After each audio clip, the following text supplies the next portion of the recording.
Amigos, y la directora de Ética Pública, doña Milagros Ortiz Bosch, complacida con que los resultados de la auditoría no hayan detectado faltas graves. Amigos, y los afiliados a SENASA recibirán descuento en diferentes rengones comerciales. Y la Cámara de Cuentas, entre faltas graves y faltas a media. Esto es Consulta Participativa, tu espacio, tu voz. Saben ustedes que transmitimos a través de Carevisión, canales 26 de Claro, Altiz y 22 de Aster. Estamos, amigos, en todas las redes sociales. Estamos en nuestro canal de YouTube, Consulta Participativa, al que le pedimos que vayan a YouTube, activen la campanita de notificaciones y se suscriban a nuestro canal para que reciban todo el contenido de nuestras consultas de manera directa. También, amigos, que estamos en Instagram como @consultapar, en Twitter @consultapar, Facebook Consulta Participativa y nuestro número de contacto, nuestro número de WhatsApp 809-769-4500. Escríbanos, contáctenos, haga sus preguntas y sugerencias con respecto a los temas y a nuestros invitados, que de seguro le complaceremos. Como siempre, amigos, agradecerle a todos la sintonía de Consulta Participativa en día domingo de esta hora de 12 a 1 de la tarde, hora de almuerzo, hora familiar. También a todos los amigos que nos sintonizan allende los mares, gracias del alma por estar ahí, gracias por seguir nuestras consultas. Nosotros vamos a una pequeña pausa y retornamos de inmediato con nuestros comentarios.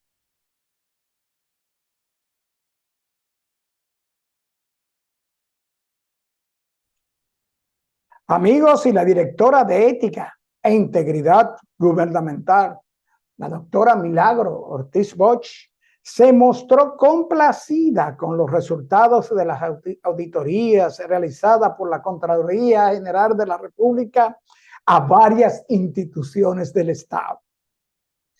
Asimismo, afirmó que las faltas encontradas por el experticio no son graves y todas subsanables. Destacó que es la primera vez en la historia que un gobierno, en 94 años que tiene instaurada la Contraloría General de la República, audita sus propias instituciones e indicó que si la Contraloría hubiera funcionado en el pasado, hubiese evitado las acusaciones de corrupción por el desvío de los fondos públicos. Aquí estamos haciendo una cosa hermosa, que el pueblo pueda ver. Es más, los mismos funcionarios que no han cometido graves faltas, todas subsanables, que sepan que hay vigilancia y además que el poder contralor del Estado funciona. Si hubiese funcionado siempre, no hubiera nadie acusado de un delito de corrupción en el país y no hubiera sufrido el desvío de los fondos públicos a otro sitio.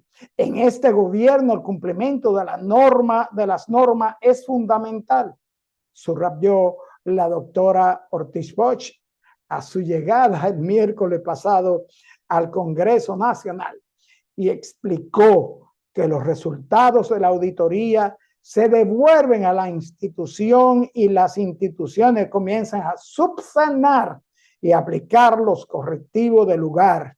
Ustedes no saben en confianza la erosidad que esto ha sido, cometer faltas subsanables.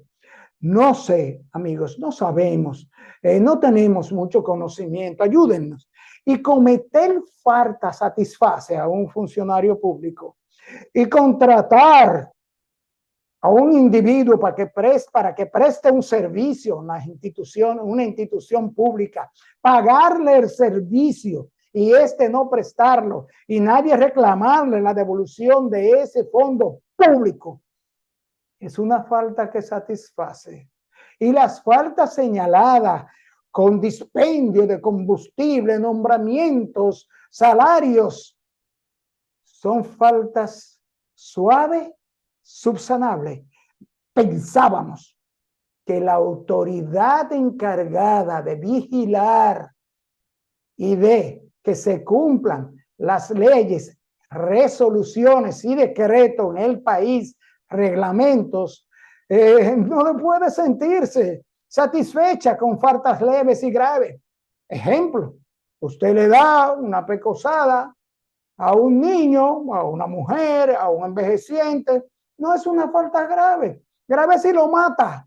Entonces yo debo sentirme bien, satisfecho con que detectó la autoridad que cometí una falta y la autoridad prácticamente me absuelve diciendo que por suerte no fue una falta grave. No sabemos, amigos, no tenemos mucho conocimiento sobre estas posiciones políticas del momento. Por otro lado, amigo, cámaras te cuentan. Ahí vimos un excelente trabajo del amigo Víctor Gómez Casanova, donde él señala cuáles son las faltas punibles, las faltas cometidas, que pueden ser faltas graves, cometidas por los miembros de este organismo del Estado, la Cámara de Cuentas. Pero el presidente de la Cámara de Diputados señala, Alfredo Pacheco, que sí hay faltas graves y que sí merecen los miembros y deben ser sometidos a un juicio político. ¿Por qué? En un informe de más de 13,000 páginas que señalan una cantidad de faltas cometidas por los miembros de la Cámara de Cuentas y no hay nada que tomar en cuentas. No sabemos. Esperemos que esto se aclare porque estamos bastante confundidos. En lo que no estamos confundidos es en invitarle a que nos acompañen a nuestra consulta central, donde estaremos hablando con la doctora Alexandra Castillo, médico internista geriatra, sobre la salud, cuidado y penalidades de nuestros adultos mayores. Volvemos en breve con nuestra consulta central.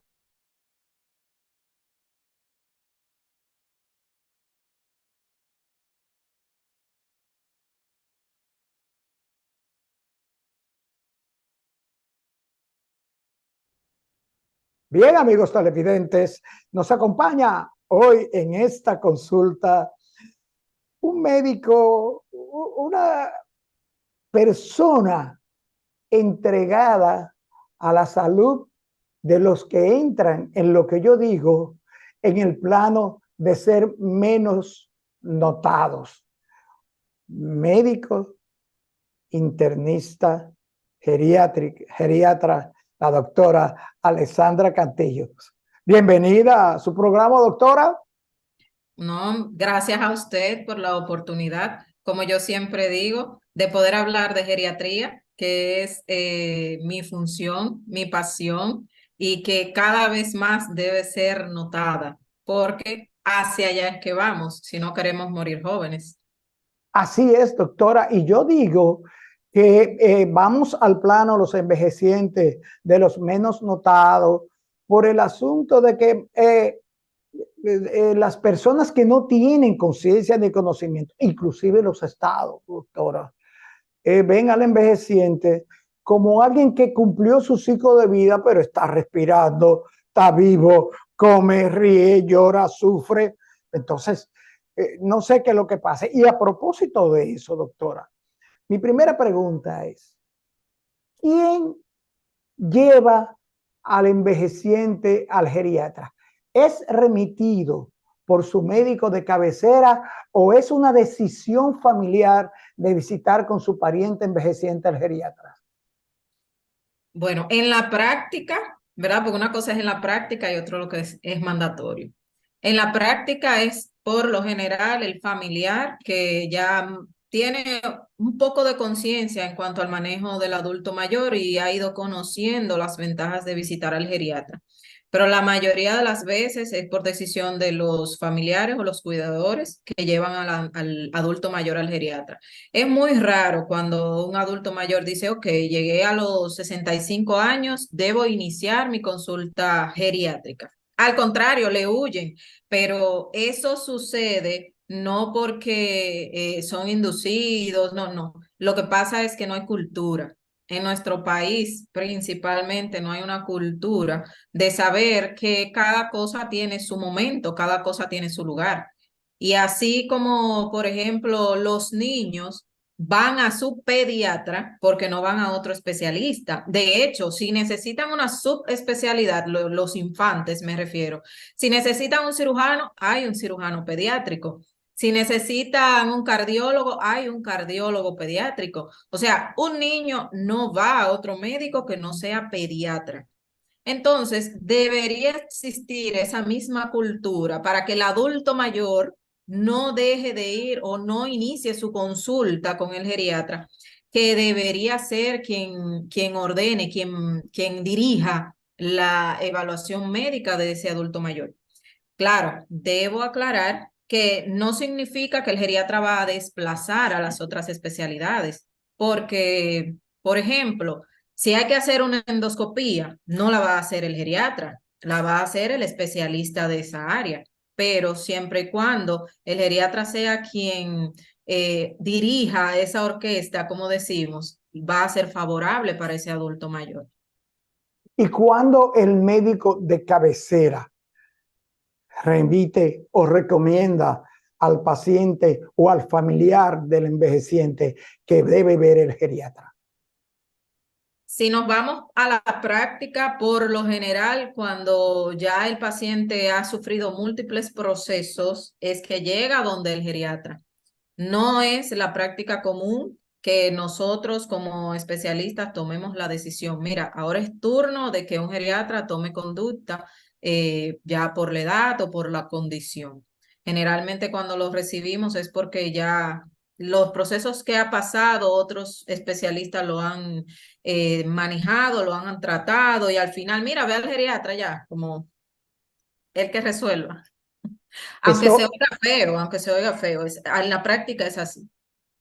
esto quiere decir que la evaluación de los ancianos suele ser diferente a la evaluación médica convencional, doctora. Sí, claro, sí, claro. Nosotros, hay algo que yo digo mucho y es que el geriatra no mira no evalúa al adulto mayor en función de si tiene o no una enfermedad. Nosotros como geriatras nos enfocamos mucho en validar la independencia o la autonomía del paciente. Entonces, una persona, la salud de un adulto mayor se va a medir en función de esa independencia o esa autonomía que mantenga. O sea, mientras más independiente sea un adulto mayor, en mayor salud estará, indistintamente de la enfermedad. Obviamente, la enfermedad debe estar controlada, pero nosotros nos enfocamos primero en la autonomía. Vemos la parte física, claro, la parte social y la parte mental. Eso tiene que ser un todo en esa evaluación geriátrica para garantizar que el adulto mayor esté en salud. Porque eso es una mesa de tres patas que viene dirigida por la autonomía. Entonces, todo eso nosotros lo evaluamos. Así es, doctora. Y mire que vuelvo a insistir en esto que dije primariamente de los menos notados.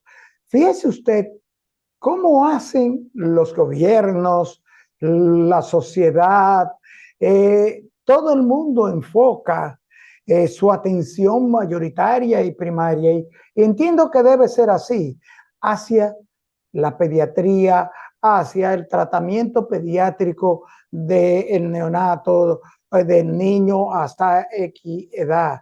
No Desde la hacia, barriga. desde la barriga, exacto, desde la concepción, si así podemos decir. Entonces, en el caso del adulto mayor, el geriatra, doctora, hay cosas que me llaman poderosamente la atención.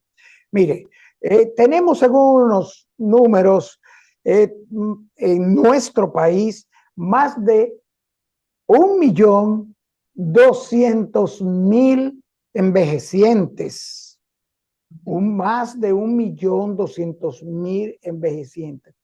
Pero, doctora, el 69% de ese 1.200.000 envejecientes está por debajo de la línea de la pobreza. Y esto los hace no elegible para tener atención adecuada cuando lo demandan por su edad. Doctora, ¿siente usted o ha experimentado usted como médico geriatra que hay discriminación en el país con los envejecientes? Pero por mucho. Y ahí entra ¿Cómo? el término de Perdón, ¿cómo? Por mucho. por mucho, por mucho. Y ahí entra el término de edadismo, que eso lo podemos definir como esa discriminación que sufren las personas de la tercera edad por cualquier motivo. A nivel, en todas las esferas, hay un edadismo muy marcado. Y antes de continuar en ese punto, usted menciona la cantidad de envejecientes que hay, pero eso es según el censo del 2010, Así ¿verdad? es, Que fue el último así censo que es. se publicó. Aún hay más. Y yo le voy a decir algo. Nosotros estamos transitando en lo que es la promoción de un envejecimiento saludable, según a nivel de la OPS, ¿verdad? Ellos tienen un programa de validación para darle inclusión al adulto mayor. Pero a nivel mundial estamos viviendo algo que es la transición demográfica, donde va a haber más personas adultas mayores que niños de 5 años. Y eso va a ocurrir o va a ser más notable en el 2050. Todos los países, inclusive los de la región, se están preparando hacia ese enfoque. Nosotros, o sea, República Dominicana, todavía tiene un bono que se llama así, bono transicional de 5 años, donde todavía no está marcada la vejez. Mire que usted se sorprende de que hay más de 1 millón de ancianos, pero todavía tenemos 5 años donde hay un bono demográfico que no va a ser muy marcado eso que a nivel mundial se está viviendo. Si nosotros vemos los países europeos, los países asiáticos, hay muchísimo más ancianos que niños. Entonces, nosotros también estamos incluidos en ese cambio demográfico, aunque vayamos un poquito más lento. Entonces, eso preocupa. ¿Por qué? Porque aunque tenemos un chance, por así decirlo, que lo han graduado en 5 años, eso nos daría la oportunidad de adaptar nuestras políticas públicas para que ese advenimiento, ¿verdad? Eso que se va a provocar, que haya más ancianos, podamos estar preparados. Entonces, se nos está dando esa oportunidad, pero no tenemos esa voluntad política de que sean incluidos los adultos mayores dentro de todos los procesos. Y como bien manda la Organización Mundial de la Salud, o sea, no es el anciano que se tiene que adaptar a las políticas públicas, son las políticas públicas que se deben adaptar al envejeciente, a sus necesidades, a hacerlo inclusivos, a que puedan ser partícipes de todo lo que haya que desarrollarse, porque es una persona común y corriente que simplemente está marcado por una edad. O sea, ya yo llegué, qué sé yo, a los 60 años, ya me pensioné. ¿Y ahora qué voy a hacer? ¿Qué me ofrece el Estado? ¿Qué me ofrece mi entorno, la sociedad, para yo seguir siendo una persona funcional?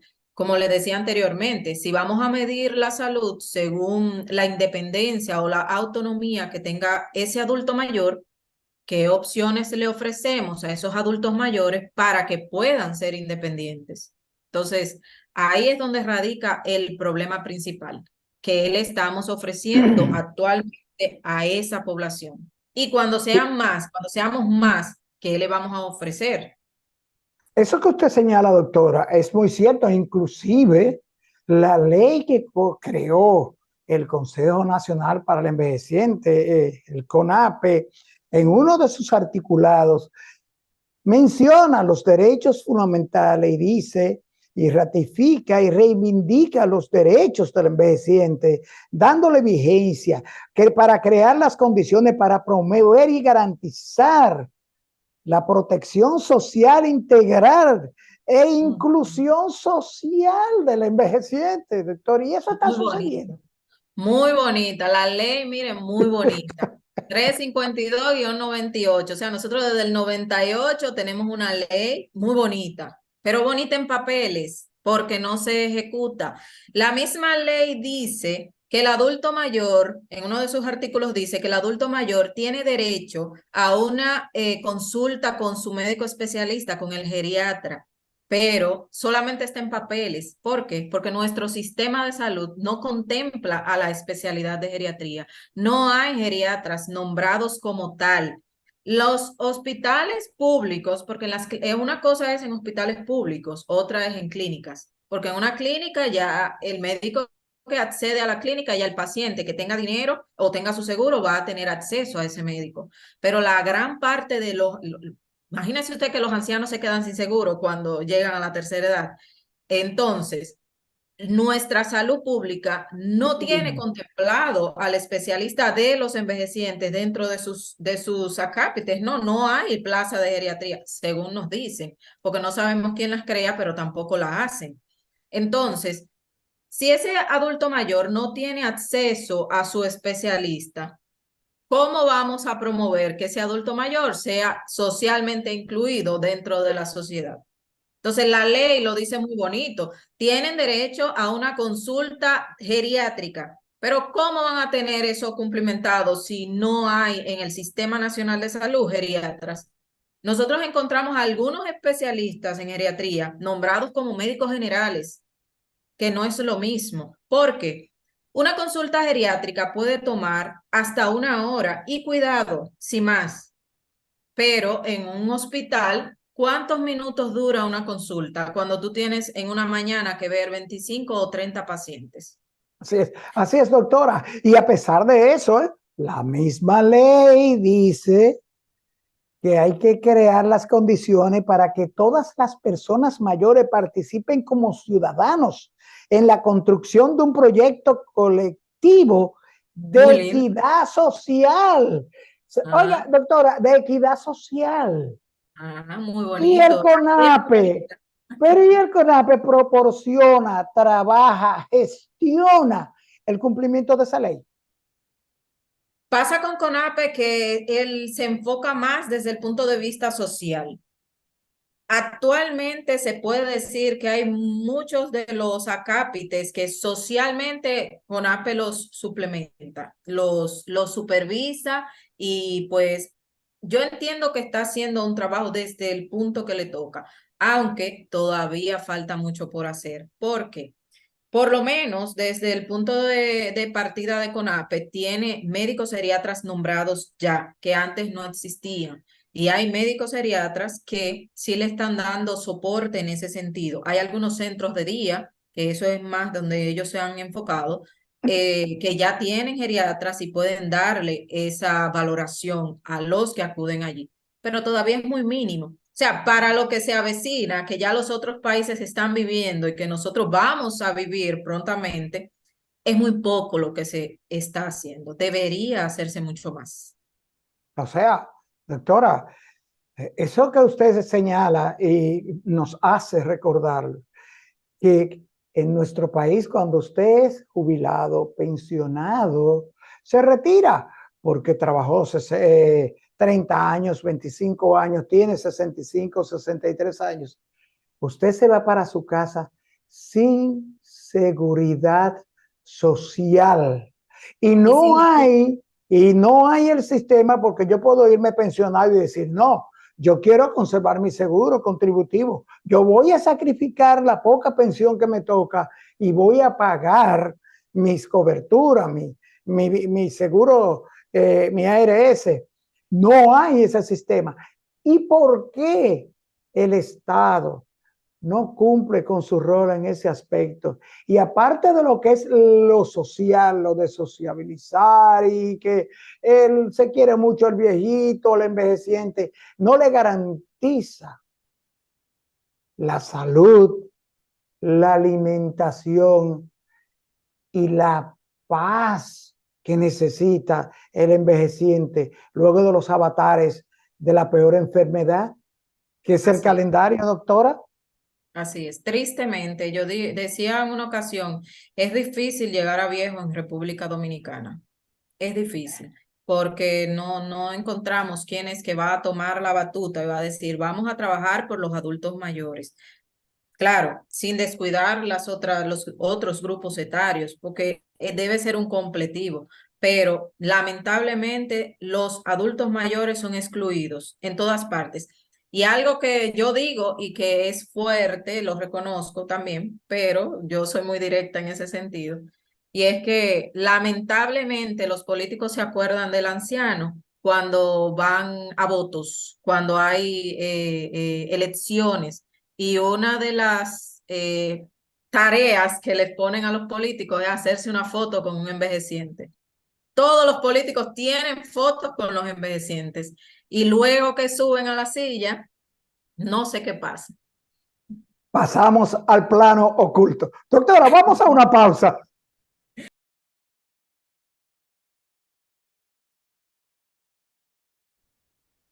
Doctora, al comentarle a los amigos de consulta participativa que usted estaría con nosotros, primero descubrimos que su fan club es inmenso. Esa doctora yo la quiero mucho, dijo uno de los amigos de consulta participativa. Doctora, hay una preocupación, y lo descubrimos al mencionar que usted estaría con nosotros, donde varios amigos, 4 por lo menos, dijeron que podíamos y queríamos dar su nombre, están viviendo esta situación. Adultos mayores, 70, 75, 80, hasta 91 años, medicados con medicamentos para diabéticos sin ser diabéticos. Eso es un problema realmente.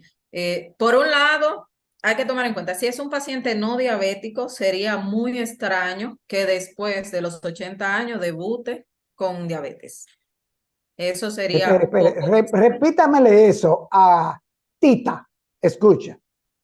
Si es una persona no diabética, sería muy extraño que debute, o sea, que de nuevo presente diabetes, que con 80 años, de que, ay, que ahora salió siendo diabético, como dice la gente, sería muy extraño. Lo ideal sería descartar causas que provoquen esa alteración en el azúcar, o más bien valorar a qué nivel, cuánto tiene de glucosa, de hemoglobina glucosilada para entonces ahí tomar la decisión de si es diabético o no. Ahora bien, si es un paciente diabético ya diagnosticado de años, nosotros tenemos que tomar en cuenta que no se necesita un control metabólico estricto.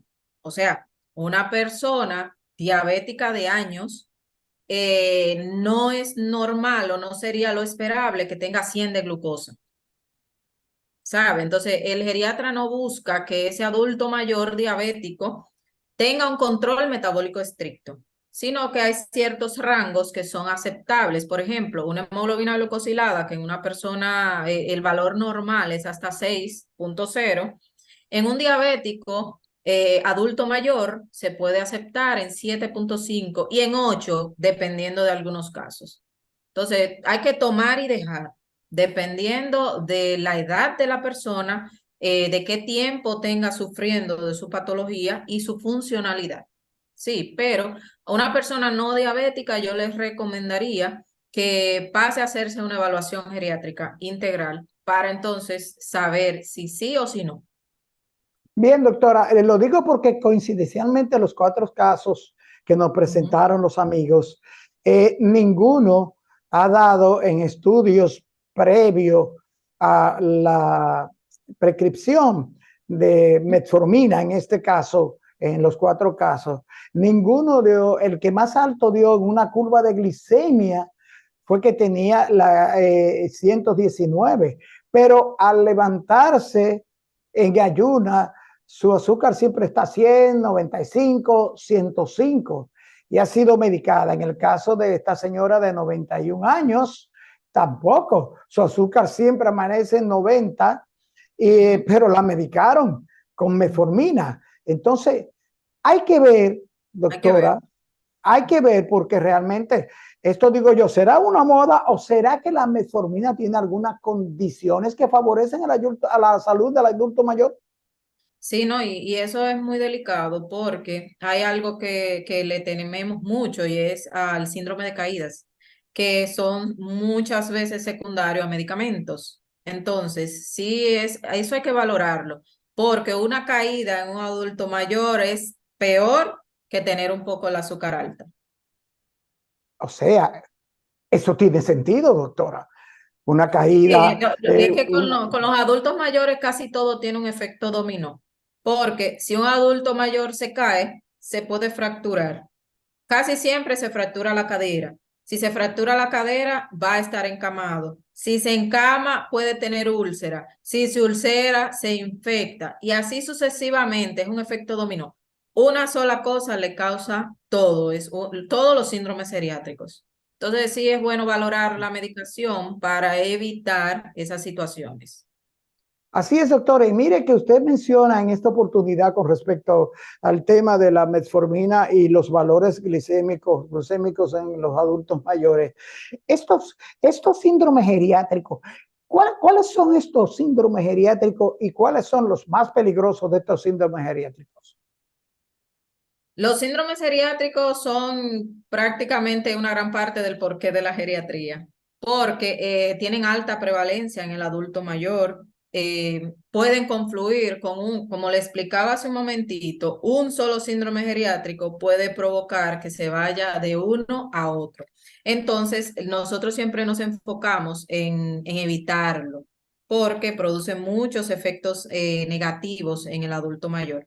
Entonces, de manera inicial, se decía que la fragilidad es un síndrome geriátrico, la iatrogenia, el síndrome de caídas, la incontinencia urinaria, incontinencia fecal, son todos síndromes geriátricos.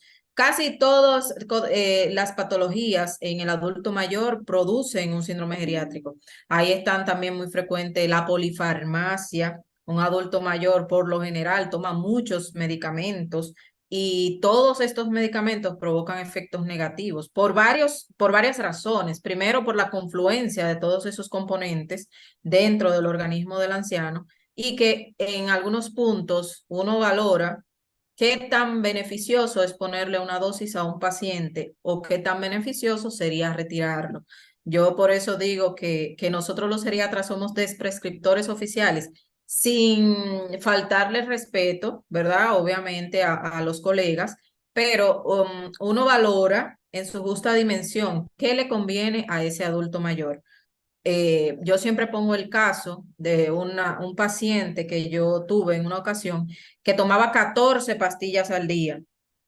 Él estaba en cama, o sea, él no se movía, no hablaba, prácticamente ni comía, pero dentro de la parte física o de salud estaba cubierta porque se tomaba todas sus pastillas fielmente o se la daban porque no era él que se la tomaba.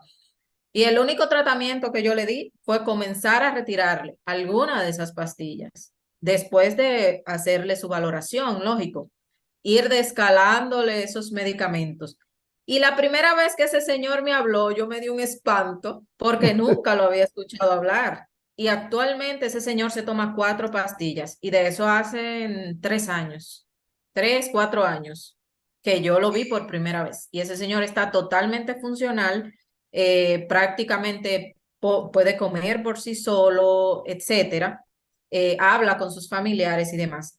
Y lo único que yo le traté fue la polifarmacia como síndrome geriátrico. Entonces, más síndromes geriátricos, las úlceras por presión es otro síndrome, y etcétera. Hay muchísimos tipos de síndrome en el adulto mayor, que son patologías y procesos que se dan en el adulto mayor.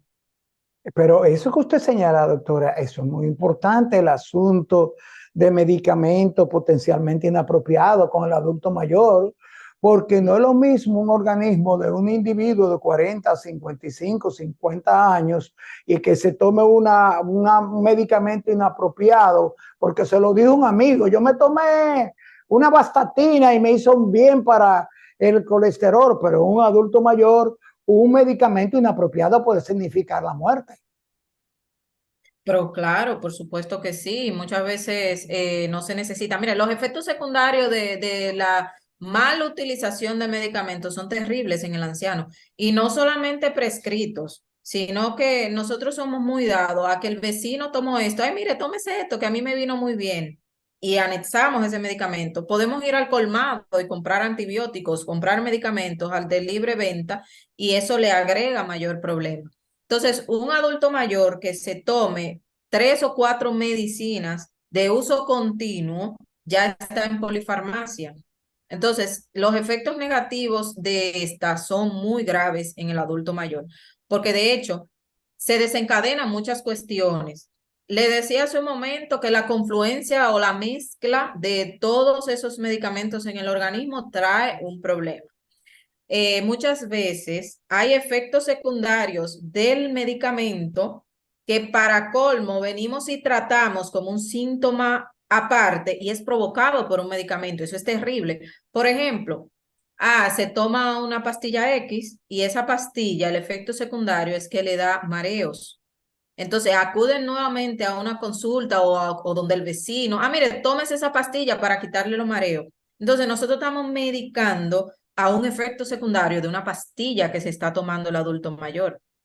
No, es más fácil valorar qué medicación está usando y en función a esa saber si es secundario al medicamento o si es un problema aparte. ¿Me doy a entender? Entonces son situaciones que se presentan, que son especiales en el adulto mayor y que el geriatra valora porque tenemos esa visión de saber siempre que tenemos que buscar la causa de lo que está pasando, no tratar un síntoma. Doctora, tenemos que regresar al principio, volver al principio. ¿Y los cuidadores? ¿Qué dice la ley? ¿Se refiere la ley a los cuidadores de los adultos mayores y ancianos? ¿Hay lugares de formación para cuidadores de ancianos? ¿La ley contempla algún tipo de obligatoriedad en preparación para cuidadores privados y los cuidadores particulares, los familiares? ¿Hay algún lugar donde acudir para orientarse al respecto? Como casi todo, lamentablemente, en nuestro país, hay cuidadores formales como tal, no hay una exigencia. Por lo general, quien cuida al adulto mayor es un familiar que se dedica casi siempre por entero a cuidar el paciente. La mayoría de las veces no tiene una formación per se como cuidador, sino que hace lo que puede. Y casi siempre quien cuida es una mujer. Entonces, la doña o la hija o la esposa es quien se dedica a cuidar. Eso es una situación que también vulnera más los derechos de los adultos mayores cuando son dependientes, que eso es una situación que también les aqueja bastante, bastante. Pueden quizá, tratando de ayudar, pueden desayudar por desconocimiento. Ujú. Pero, doctora, ni siquiera sabemos de qué ejemplo. En los asilos de ancianos, la ley no obliga a que el que va a cuidar a un envejeciente, a un anciano, tenga cierto tipo de preparación, sin referirnos a los profesionales de la enfermería, que tengo que reconocerle, y todos debemos reconocerle a los profesionales de la enfermería su dedicación, su Sí. sacrificio y su trabajo.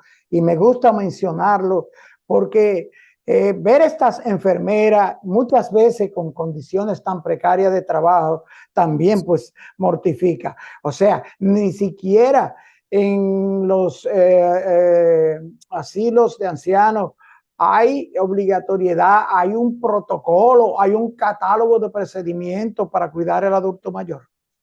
Sí, de que existe, existe. Y en los asilos en específico, sí, hay enfermeras que son las encargadas del cuidado de estos adultos, pero aquí en el país, por no decir que no hay, pero no conozco enfermeras preparadas o instruidas para atender al adulto mayor, que tengan su diploma, que yo hice mi curso de geriatría, de enfermería geriátrica o de gerontoenfermería, no. No la hay, al menos yo no la conozco. Entonces ya ese es otro tema, porque no es lo mismo cuidar a una persona, aunque la enfermera está instruida para el cuidado de todos, pero el adulto mayor amerita ciertas cosas que deberían también entrenarse en ello. Deberíamos tener más especialidades, más profesionales del área y no solamente de enfermería. A nosotros nos hace falta, por ejemplo, odonto, geriatra, que ese es odontólogo encargado de la salud bucal del adulto mayor, que presenta patologías específicas que aquejan a ese grupo etario. Si, por ejemplo, las prótesis que son tan frecuentes para colocación en el adulto mayor, no es solamente medir y colocar, hay que ver las situaciones que se provocan por la utilización de la prótesis y etcétera. Hay otras profesiones que tampoco tenemos. Por ejemplo, el gerontoarquitecto. Eso no hay en el país. Y son aquellos arquitectos que se especializan en colocar los espacios acorde a la disfunción motora o mental de ese adulto mayor. Entonces va a adecuar esos espacios. ¿Para qué? Para mantener la autonomía. Por eso inicié diciendo que esa es la parte principal en todo adulto mayor. Por eso da hasta pena hablar de esto, porque uno dice, ay, ¿qué estamos haciendo? ¿Qué es lo que vamos a hacer? ¿Quién es que va a escuchar para que logremos la inclusión de ese adulto mayor? Son pocas cosas, no es que uno hablando, uno dice, wow, pero no tenemos, no tenemos, no tenemos.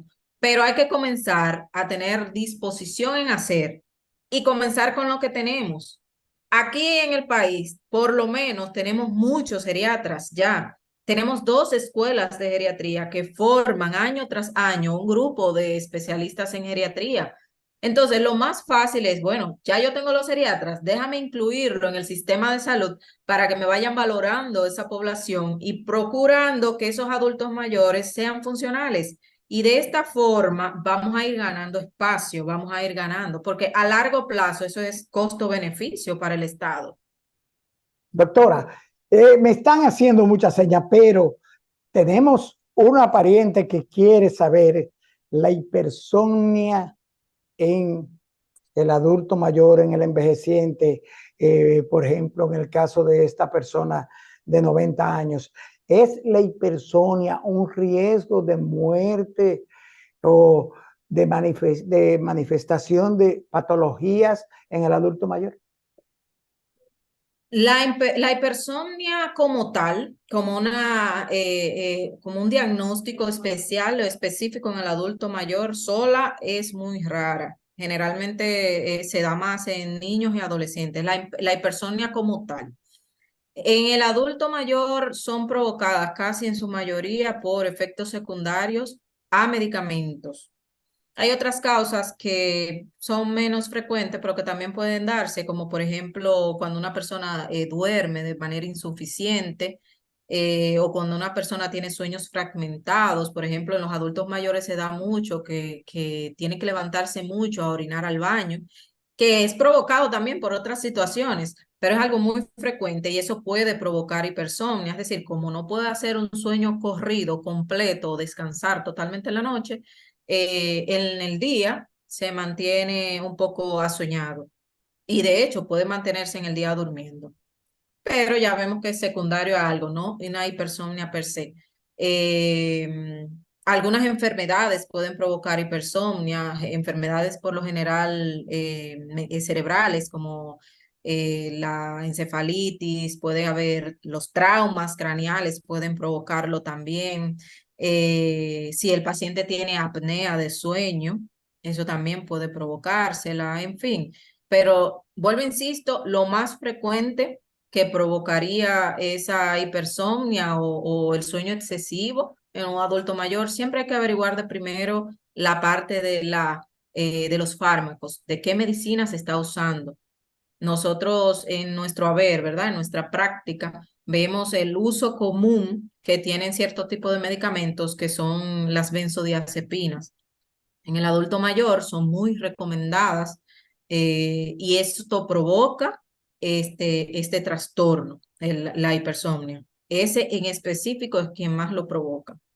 Entonces, siempre es bueno valorar de primera instancia la parte de la medicación. Esto en el adulto mayor, porque ya en los niños, en los adolescentes, si es una patología per se que hay que validar y hay Claro. que saber qué está pasando. Buscar esas causas. En el adulto mayor es buscar esas causas que la provocan y eliminarlas.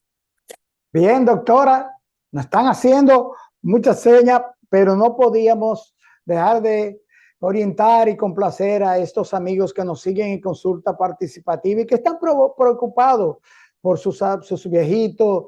Y ciertamente, doctora, como ya le dije, lamentablemente llamados los menos notables. Doctora, gracias del alma por acompañarnos. Sabemos de su trabajo, de su agenda. Y recuerde que las puertas de consulta participativa son para usted siempre abiertas. No, muchas gracias y de verdad, siempre a la orden, aunque a veces tarde en responder, pero sí, siempre a la orden y vamos a seguir luchando, que en algún momento vamos a ser escuchados. Esa es la fe, la esperanza de que así será. Así le pedimos al divino. Gracias del alma, doctora. Bien, amigos televidentes, después de esta interesante consulta con la doctora Alexandra Castillo, médico, internista, geriatra, solo nos resta darle las gracias por estar ahí, por acompañarnos en estas consultas cuyo objetivo es orientar a la familia y a usted, amigo televidente, con respecto de su salud. Amigos televidentes, nos vemos en la próxima consulta.